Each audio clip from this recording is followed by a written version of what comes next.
انشاءاللہ آج تراویح میں پہلا سپارہ پڑھا جائے گا، اس کا خلاصہ سماعت فرمائیں۔ سورہ فاتحہ یہ مکی صورت ہے جو مکمل شکل میں نازل ہوئی تھی۔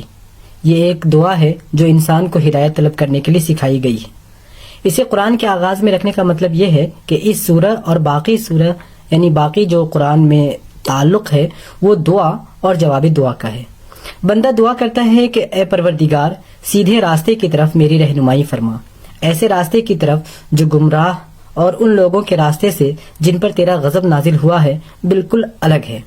جواب میں اللہ تعالیٰ پورا قرآن اس کے سامنے رکھ دیتا ہے کہ یہ ہے وہ ہدایت، یہ ہے وہ رہنمائی جس کی درخواست تو نے مجھ سے کی ہے۔ سورہ بقرہ اس سورہ کی زیادہ تر آیات مدنی ہیں، البتہ کچھ مکی آیتوں کو موضوع کی مناسبت سے اس صورت میں شامل کر دیا گیا ہے۔ مکہ میں قرآن کے مخاطب مشرکین تھے، لیکن مدینہ ہجرت کرنے کے بعد مسلمانوں کو دو طرح کے لوگوں کے ساتھ سابقہ پیش آیا، ایک منافقین اور دوسرے یہود۔ مدینہ پہنچ کر منافقوں کی کئی قسمیں ابھر آئیں، ان میں انہی لوگوں پر یعنی انہی منافقین پر تبصرہ کرتے ہوئے ان کے نفاق کی صفت کو اس سورہ میں ایک مرض قرار دیا گیا ہے۔ یہ بیماری جس کو لگ جاتی ہے وہ بڑھتی ہی چلی جاتی ہے۔ یہ بیماری جھوٹ پر قائم ہوتی ہے، لیکن اصلاح کی آڑ میں فساد پھیلانا اس کا مقصد ہوتا ہے۔ اسی لیے منافقین کے لیے دردناک سزا رکھ دی گئی ہے۔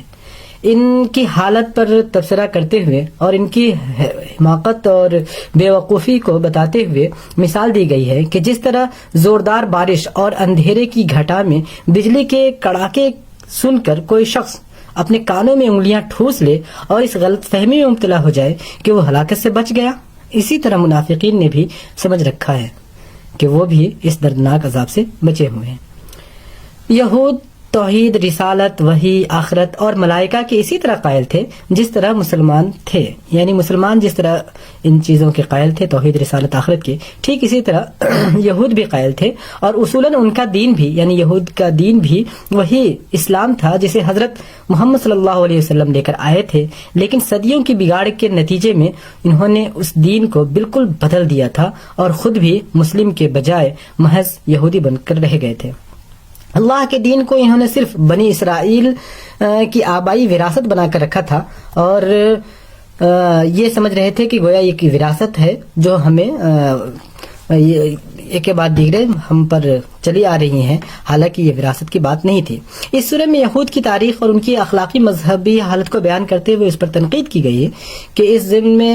اللہ کی جانب سے ان پر نازل کی جانے والی نعمتیں یاد دلا کر ان سے کہا جا رہا ہے کہ تم اپنے کیے ہوئے وعدوں کو پورا کرو، صرف اللہ سے ڈرو، جو کچھ اللہ کی جانب سے نازل کیا جا رہا ہے اس کی تصدیق کرو، اگر ایسا نہ کرو کہ اس کا انکار کرنے والے سب سے پہلے تم ہی بن جاؤ۔ جانتے بوجھتے حق کو چھپانے کی کوشش نہ کرو۔ لیکن یہود نے اس نصیحت پر کوئی توجہ نہیں کی، انہوں نے بالکل بھی کوئی اسے قابل اعتنا نہ سمجھا، اور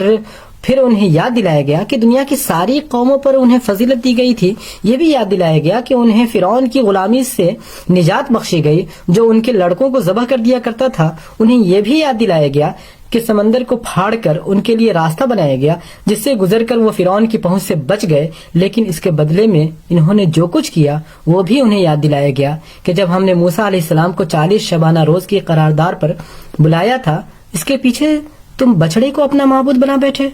فرمایا مگر اس پر بھی ہم نے تمہیں معاف کر دیا کہ شاید اب شکر گزار بنو۔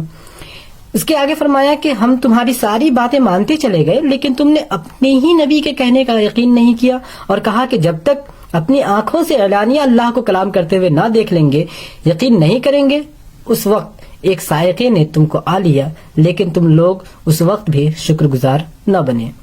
اللہ تعالیٰ نے تم پر ابر کا سایہ کیا، من و سلوہ نازل کیا، لیکن اس کے بدلے میں تمہارے اسلاف نے جو کچھ کیا وہ ان کے اپنے ہی اوپر ظلم کرنے کے سوا کچھ نہیں تھا۔ اللہ تعالیٰ کی مزید نعمتوں کے ضمن میں یاد دلایا گیا کہ حضرت موسیٰ علیہ السلام نے تمہارے لیے پانی کی دعا کی تو تمہارے لیے پانی کے 12 چشمے جاری کر دیے گئے۔ بہتر درجے کی غذا پر قناعت کرنے کے بجائے اس پر اکتاہٹ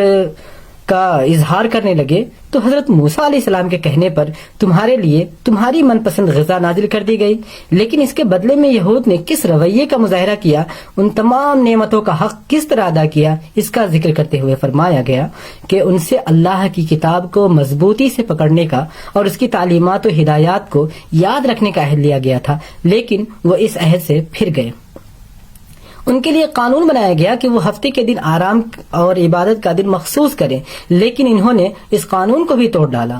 ان سے گائے ذبح کرنے کے لیے کہا گیا تو اس میں انہوں نے اتنی آناکانی کی اور اتنے سوالات کیے کہ صاف لگتا تھا کہ وہ اس کام کے لیے تیار نہیں ہیں۔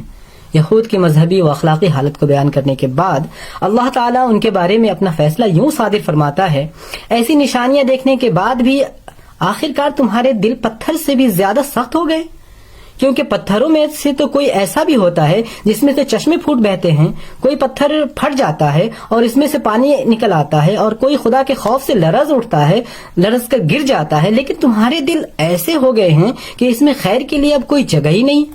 اب کوئی جگہ باقی نہیں رہی، کوئی خیر کی کوئی جگہ ہی نہیں ہے۔ اس کے بعد مسلمانوں کو مخاطب کرتے ہوئے فرمایا کہ کیا تم ان لوگوں سے یہ توقع رکھتے ہو کہ یہ تمہاری دعوت پر ایمان لے آئیں گے؟ یعنی جس قوم کی پوری تاریخ ایسی ہی حرکتوں سے عبارت ہو کہ وہ اللہ کا کلام سن کر اور خوب سمجھ بوجھ کر بھی اس میں جان بوجھ کر تحریف کرتے رہے، وہ کیسے تمہاری دعوت پر ایمان لے آئیں گے؟